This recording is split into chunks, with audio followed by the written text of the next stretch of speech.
Hello. Welcome back to part 2 of the Wintereenmas Master of Magic special. Ba, ba, ba, ba, ba. I know this is just a loading screen and that's not that exciting, but right off the bat you can see this is significantly less charming. We have no intro video. We've got some nice art, which is fun, I guess. We got the Storm Giant. We got some new stuff from the Soul Trapped DLC. Just stuff I haven't touched yet because I'm just reviewing the base game. We got some Pegasi warriors up here, which are super cool. A Jin, Halfling Bowman, some random other units. I don't know who this guy is because he's behind the thingy. Mod support is okay. There's a little bit that exists, which does help to smooth some of the edges. So I'm just going to give you my incredibly biased opinion in that this is a very pretty game that is not quite Master of Magic. So let's just jump right in. I like to set my stuff right from the beginning. You get a lot more options. One thing that you must know is that the world size is fundamentally different than the first game, in that a small map in this world is bigger than the largest map in the other world in the other game, and to combat that they gave everyone more movement points, which doesn't really solve the problem. You can start with a hero, which is great. I'll start with a noble hero, which gives you extra gold. A couple other things, that's fine. All of these guys have gotten a bit of a glow up. You have more picks now, and I have feelings about a lot of this and how they were adjusted. But these are all artistic decisions that I'm, gonna just say that they're just not my bag. They're just choices that were made. One thing that is cool is that we have new wizards for the Mirren races, and so we've got a dwarf wizard who's super cool. We have a new race entirely, the goblins, which I'm actually very happy with. So goblins are really cool. We got a beast warrior. And then we've got this guy who's really interesting. I've played a couple games with him that have been really, really fun and interesting. What we were talking about with orcs in the previous game is that they were kind of meh, right? Like they could build engineers, they could build magicians, they could build shaman. They didn't really have like a fantastic unit, even though they had a unit that fit in that category. They were not great, the Wyvern Riders. They're just kind of okay. This guy, Orc Master, kind of changes everything. Now we're going to go custom again so that I can just show you all the things. And I'm nothing if not consistent. So these are all the original. Is there a couple over there? No, those are all new. So these are all the original traits. All these original traits are the same with the exception of Mirren, which went down to 2, and Alchemy, which went up to 1. I have a mod to fix that because you're not taking my Alchemy away from me. Thank you very much. Everything else is the same as in the base game. These are all new, however, and you get some really interesting synergy with death magic here. We've got Necromancer, Death Eater, which play directly into one another, and then Orcmancer, which is a very death spellbook based situation. So I am enjoying these new things. But they added I Need a Hero, which is great because they essentially broke my main strategy. just completely destroyed it. And one caveat I need to add, and a very important caveat, please listen, big asterisks on the screen that I won't put there because I don't have time to edit. This game was a labor of love by the people who made it because the original source code for the 1994 game was lost to time. And so everything needed to be reverse engineered and they had to just fill in them gaps.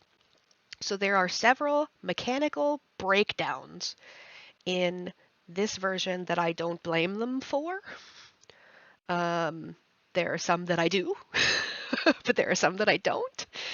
And it is up to you and anyone else who picks up the game who loved the original to determine for themselves if those things break the game for them. So I have had to adjust all of my strategies in order to enjoy this game. When I first picked it up, because my beloved, well-meaning partner bought it for me, I hated it. I hated it with a fiery passion. So much passion. So much passion. That's how much passion. More passion. Give me all the passion. And it was a concerted effort to come back, give it another chance, look up, how certain strategies that I had played before have changed as a result of this, and try out new things, figure out how to make my strats work. They give you 12 picks instead of 11. Technically, that was a thing you could change at the beginning, but why? I don't care about the score. Something I failed to mention in the previous game is that the score is it's just a high score list. It's not really anything exciting unless high scores really intrigue you, and they don't. I prefer the gameplay experience. So I don't care about making the game harder on myself for the sake of score. I care about making it harder on myself for the sake of fun, which does happen sometimes. So there are some new strategies, new ways to do things. I'm going to just do my thing. I have to do this now because they otherwise broke it. 5 and 4. And I cannot brain anymore today. Yep, that works. This is all the same, except now you can see the uncommon and the rares that you're missing, that you might get as a result of having the however many books. So like I might actually get several of these. Not confusion, but this one and that. Yes, thank you. Sorcery. So I'm going to break this down into the good things and the bad things. This is all the same.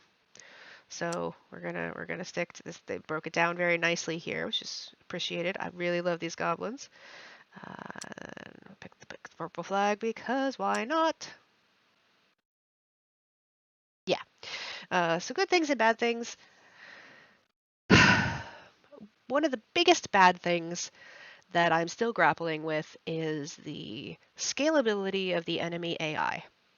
So there are points of interest, which I pointed out in the first game, that are just like little ruins. Nodes are also points of interest, little castles, little beast caves. They have little glowy lines on them now in this very Civ-looking world. These are points of interest right here. In the original base game, your enemy would not clear them out, no matter the difficulty level that you set them to. I always set a game to beginner at the beginning to make sure, a beginner at the beginning, clearly, to make sure that I understand how things changed. They clear those out, so now your enemies also have magical items and heroes that level, and that's too smart for beginner AI. And it only gets worse than that. It's the sort of situation where instead of handicapping the AI for the lower levels of stuff, you're just overpowering them when you increase the difficulty, which I don't like that strategy so much. This is our city, which it took me a while to realize you could actually still look at in the nice pretty view, but you can't pick anything from here. You can just look at your things and destroy them if you must. You have to do all your building from this screen, which is a choice. I started with a hero. Otherwise, we would have just started with 1 unit and a settler. Interesting choice to start with a settler. Still on the fence about it. One thing that is also very important, I mentioned in the previous video, is that the controls are opposite. So to move, you would left click in the original game. You must right click here. Whew, intense. And also we have an auto battler with percentage options, which was never there before. I'm okay with that. I'm not going to engage because I don't want him to die immediately, which he probably would, and these are sometimes correct. You kind of have to feel it out depending on the actual troop that you have. I know he's not great, and I know skeletons are immune to arrows, so we're probably going to be in the 90% of this, so we're not going to do that. Oh.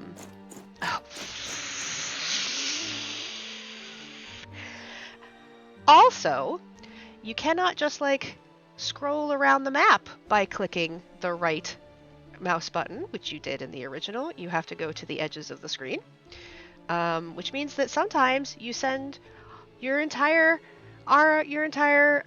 garrisoned troops just out of the city for no reason. That's great. This is our spellbook. It's okay. It's not as pretty. I need those actually.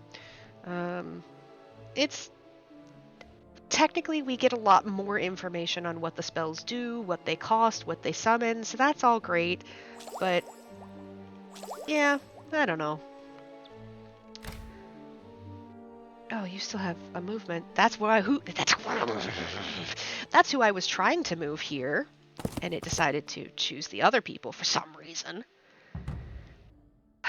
Also, enemy turn. That's fine. It's totally fine. Beast Cave. I do want to show you some combat, but not the type of combat that will get him murderized. Get back in the city! Crying out loud. Defend it. Just stay. Stay. Okay. Let's go. Wait, did I explore that? No. That's fine. This is not a world that we're worried about here. Cool. Some gold. That's the other thing, right? And that's a positive, is I feel like they've done a little bit... I'll come back to that point. One thing that I definitely think is a positive is this interface here. It takes away all of your stuff around the edges, but it gives you an idea of what you actually have here, which is nice. But this guy, Black Cat, because death is my main focus, this is your familiar. He was just kind of there before when you cast spells and stuff. Now he's like here and doing stuff for you, which is great. They've really personalized and brought that aspect into the game. It feels very nice. It feels very, very nice. Another part of this, I have the new events turned on, is that you sometimes have choices. You don't always have to just like, oh well, that's a thing that happened, suck it up, I guess. You can choose to do something else. You can, well, I don't remember that being there. Tutorial shit, get out of here. You can choose other options. I always take the spirit because it's an extra unit in my city and you need it.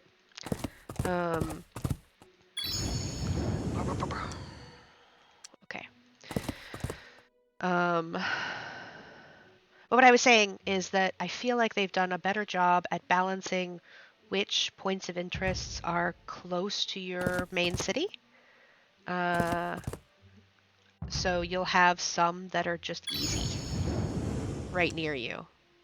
See, this is another one. You could choose to go further, but you lose this if you back out of the fight. So it's a shame I can't just walk away from this. But I will just accept that so that we don't get into a fight that's too big for poor Bashan. Enemy turn, and that is annoying. It very, very wants to be Civ, and I don't want it. You probably could fight those, but I would rather not get you murderized. Also, you're getting a little too far away from the city in case something happens. And we need to find a place to put that settler down because it is a drain on our resources to have him around for too long. So, that's too close to the other city. A 16 is not good enough. How is there? That means there's a city right there, isn't there? Yeah, there is. There's a city right there. Dang it! Alright, where is it? Who is it? What is it? Is it men? I'm not gonna let myself forgive that. I actually increased the amount of... Go away! Crying out loud. I increased the amount of space between cities because I really didn't want to mess with. Whoa. Yeah, no, I don't think so. You would be toast. You would be a toasty boy. Where's that city? Am I crazy?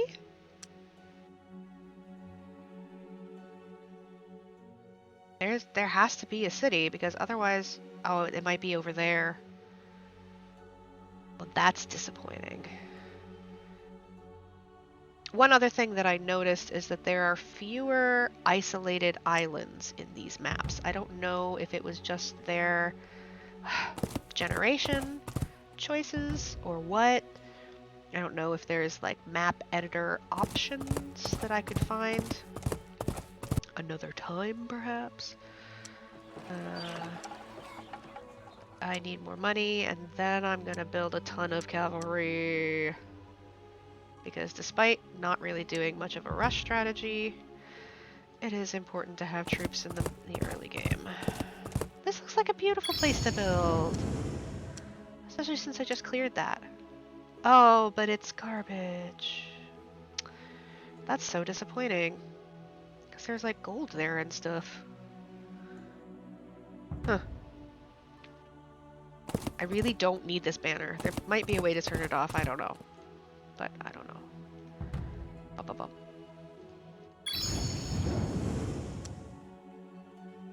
Oh, filled with echoes of the past and buried secrets. Just some mana crystals, nice. Yeah, what I was saying about islands. Yay, my settlers have leveled up because there hasn't been a place to put them yet, so just they've gotten ambient experience, which is very awkward. They've done this little thing. Instead of having like really separated islands, I mean there's usually a couple on every map. So you can still have the bad luck of being spawned on a solitary island. There's a lot of these. So you can't just like guess anymore at the edges. Oof, oof, oof, oof, no. You have to actually just like have your troop right up on the edge because there might be a pathway right there to another area. You don't know. I've had that happen where all of a sudden there's like a whole other way to go and I'm like, are you kidding me? Oh, golly Bob. At the end, we will boot a game that is further along so that I can actually win some of these battles and show you. That's pretty cool. I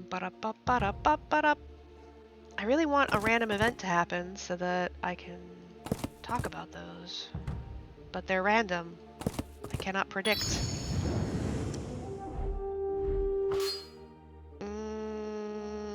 I don't like that split so much. We're just gonna leave it alone for now. That's fine. See, there's your familiar down there. He's hanging out. This is weird though. Why is it not me standing at my spellbook? Why is the spellbook the wrong direction? Like, this is an artistic choice that I disapprove of. Okay. Fusion. Super important because apparently everyone has good resistance rolls in this game now. And so Black Sleep, which is my favorite spell, doesn't really hit very often. And I know you can't tell from the last game, but typically it hits pretty darn often. Also, this just like strip of whatever. There's a city. Knolls. Nice. Swordsman. Not nice. I cannot take that easily. And you're going to mess up where I can build. There's an 18.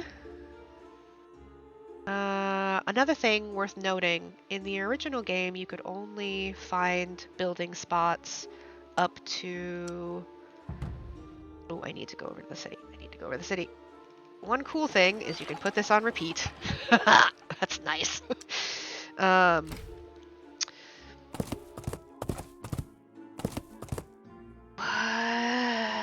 was I saying? 18. Hello, random event. I have 0 fame, so they're just offering me something that's right up to the limit of my gold. That's nice, but I have Artificer. I can make something better for cheaper. Ba-da-ba-ba-da-ba. Yes, thank you. You can only find settling places up to 25. And then through the course of building some cities... Not building some cities. Come on, you can do this. Building certain... That's still a skeleton. You say my odds are better because he's leveled, but that doesn't... Skeleton is still immune to arrows. Did I explore that? I did explore that. Did I explore that? I did explore that. Okay, so there's... I might be able to connect to something else over there. Okay, focus. So building certain buildings inside a city will increase the max population of that city after you've built it. That's the same is true here, except you can find building locations up to 29 or 30, I think. I haven't seen 30 yet, but I know I've gotten 29s. And it would be very silly for them to do 29 and not 30. So my first set of cavalry is ready. And since I set it on repeat, it will just continue building cavalry until I tell it to stop. 16... 16. I think 18 is our best bet here. 18, 15%, 12%. I think I'm better off in this main area because shore is not that useful. So, another thing that I wanted to mention, thank you, is that you and you come on and build a city. The things on the map are actually more useful. So this gold ore is way more useful than it was in the base game. This quark crystals, this extra power, this is gems. There's also Nightshade, although Nightshade isn't as visible, which is unfortunate. Nightshade was extremely visible in the main game. Or at least I haven't found very much of it. And since I have a settler selected, this is a cool feature, A+ work. You see things highlighted or grayed out. If it's grayed out, you can't build there. If it's green, it's a great place to build. If it's yellow, it's kind of okay. I question their judgment on what they say is a good place to build, but I do like the visual obviousness of where you can survey to determine if you should build there or not. If you can build there or not.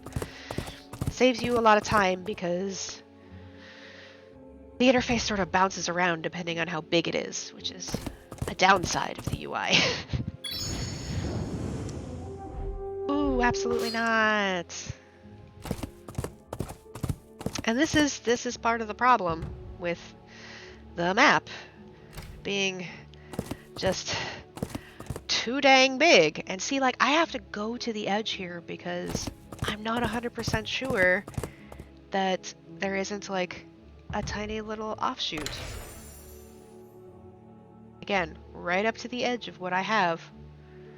Because I don't have any fame, so they're not going to give me anything like... Yeah, okay. They're not going to give me anything at a reasonable price. Okay, here we go. Now, even though they finished their movement, they can still take this build action. So we're going to take this build action. And it's separate, right? So this little special actions used to be just the fourth option on this side that was build or purify or whatever. Now we have options, which I find excessive because no settlers can build roads. I guess technically if you have stonemason they can, but that's redundant. No one who can build roads can also meld with a node. So like, just why? It's an extra thing that you have to click through. It feels very clunky. Alright, well. Again, they're skeletons. I don't know what you're thinking, game.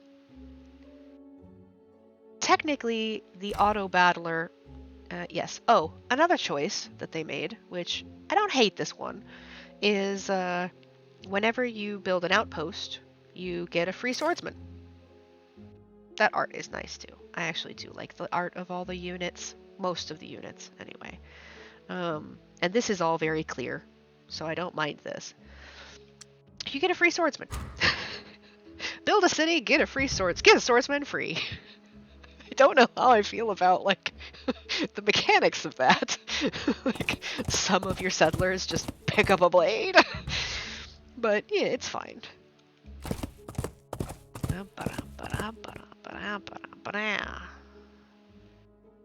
Yeah, this. Yeah, here they come. Here they come. You know, they're orc spearmen. This isn't even an orc settlement. This is Knoll. So there's another orc. There's an orc city somewhere over there. Good to know. They're spearmen. So let's do this battle and see if he doesn't die. It says 100%. Let's command personally. Ooh, spiral in the mirror.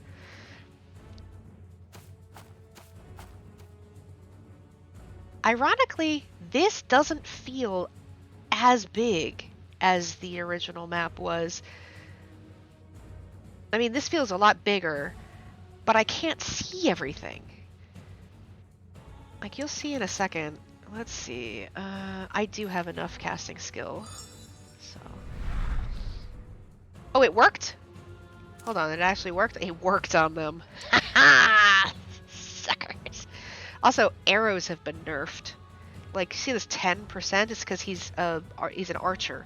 If it were a magical unit, it would be way better. So we gotta move him up. Get a 20%. Yep, cool. And then we end. They can't do anything.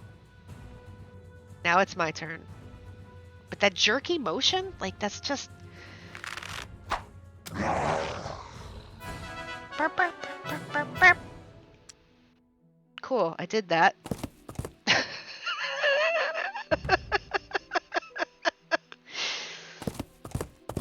See, look at the tiny little thing!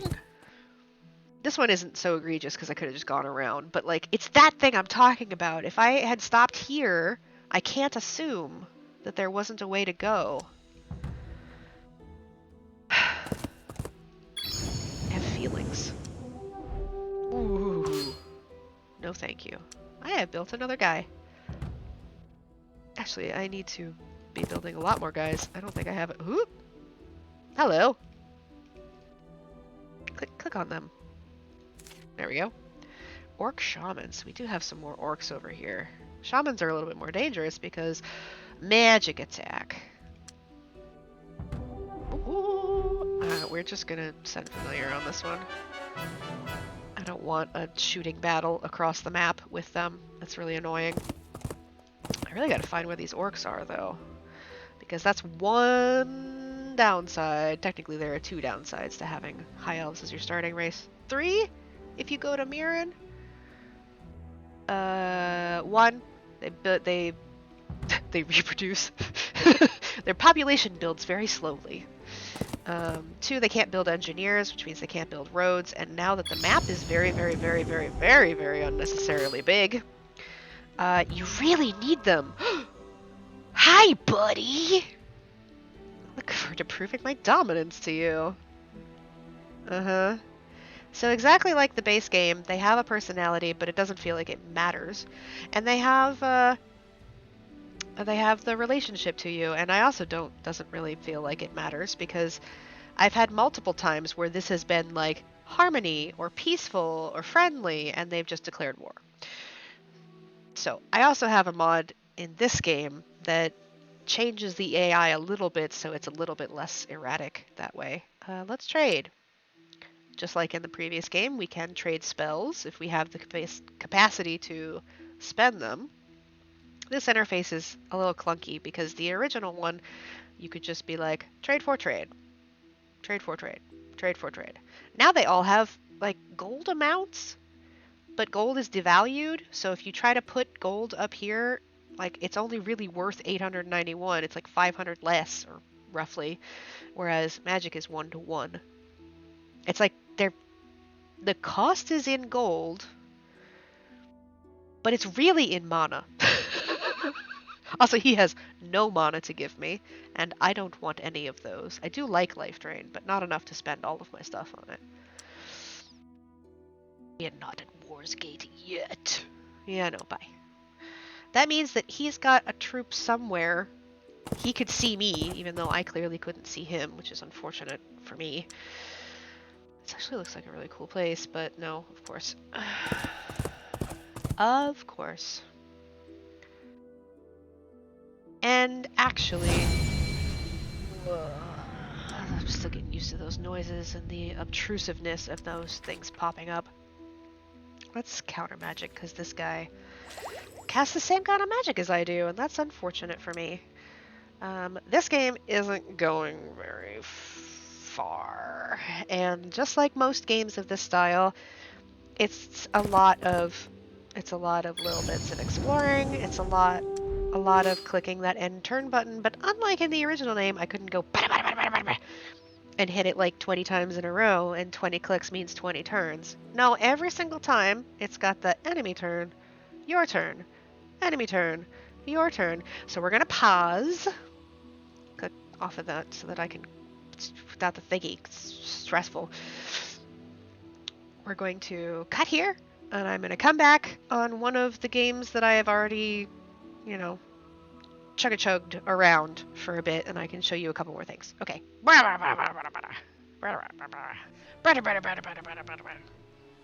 Okay, we're back with a game. You could tell, turn 193. It's been a while.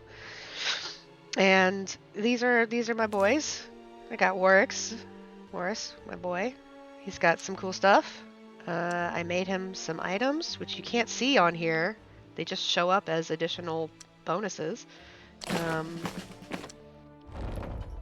In the original game, it would cost you 20 mana to move a magical item from one location to the next. Now you can just sort of like throw it on somebody, so that's great. I gave them flight, like always. Makes them harder to deal with. Now I can show you something cool that I actually really like, which is when you attack somebody's main city. I mean, this is going to be a pretty easy battle, but the tower actually defends the city also. So right at the beginning, you're going to see the tower shoot me with 2 bolts. That was a web spell. He cast that. That was annoying. But he casts a death bolt and a nature bolt because Tialok is a death nature wizard.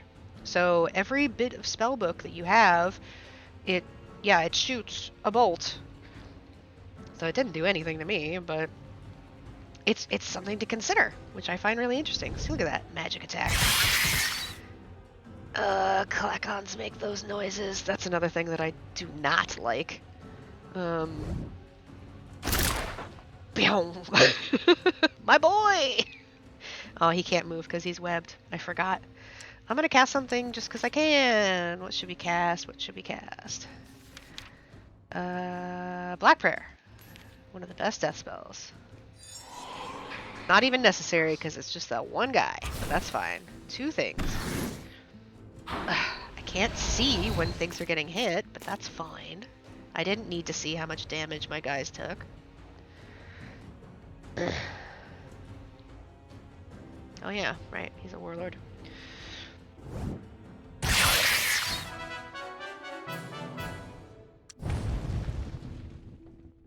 This was always an option, whether you're going to raise it or not. I like this layout, actually.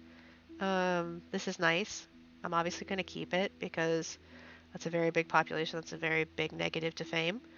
But Clackons, they've gotten so buggy. They're bugs. They're the bug race. In the original game, the stag beetle was a legitimate unit that you could build towards. This is a very big population, which means I'm going to have to deal with some resistance. Second big change, the wizards can do more. I mean, they can only be casting the spell every turn, but they have full control of all their units and everything when they're banished. They're just temporarily banished until they're destroyed.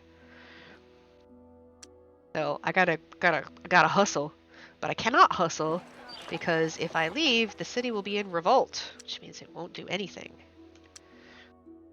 I dislike that they increased the enemy AI when it comes to like nodes and stuff. Oh yeah, now everything sparkles. Let me just, like, you just hang out. I don't know what you're doing. You can move, because you're supposed to be moving somewhere. There's the Pegasi. What they're supposed to be moving. I'm trying to show off a node. Let me pick one. So this just has, like, generic node sparkles. It doesn't have me-specific sparkles. These are blue. Those are not it. So the only thing that indicates that I'm there is this, like, lavender coloration. And if I find a neutral one, maybe I can't because I've been very thorough on this map. And I don't dare right-click or left-click, whatever click I'm not supposed to do anywhere. I think I've been too thorough. There aren't any neutral ones. That's a red one. The red one's pretty obvious.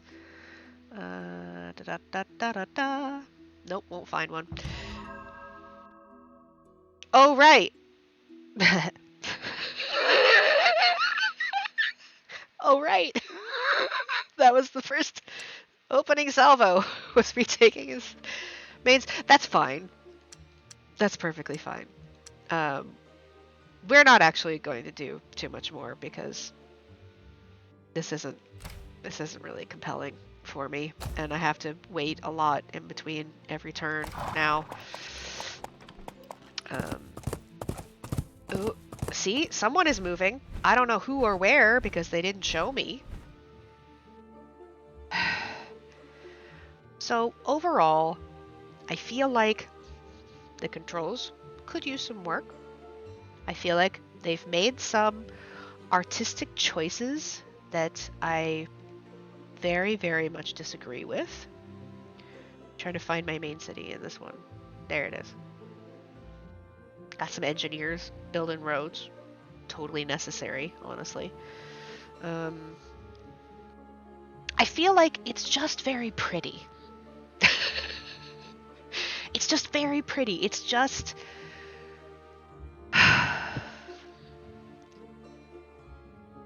There are certain aspects about it that I genuinely appreciate, and I love that I'm able to play a Master of Magic glow up with some quality of life features that I wish were in the original game. But for the most part, I almost feel like I enjoy this game because I separated from Master of Magic, right? Which is weird because it's a Master of Magic remake. I feel like I have to separate it in my mind from Master of Magic in order to really enjoy it. The way certain spells interact with each other, the way my strategies have had to change, the artistic choices and some of the enemy AI things, like at harder levels, it's crazy.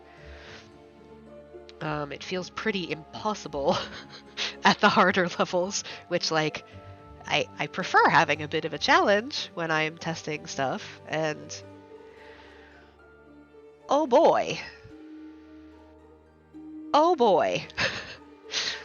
I also feel like there's a certain degree of bias in the way games are coded now in this game. And what I mean by that is, think about the Master of Magic game from 1994. It had to fit on 2 floppy disks.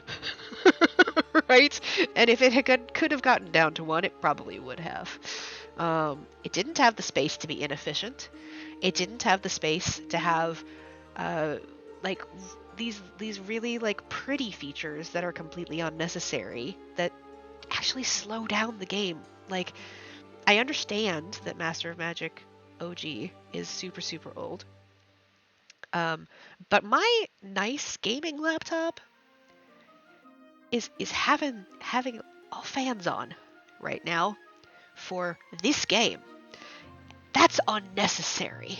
Something is wrong there. Uh,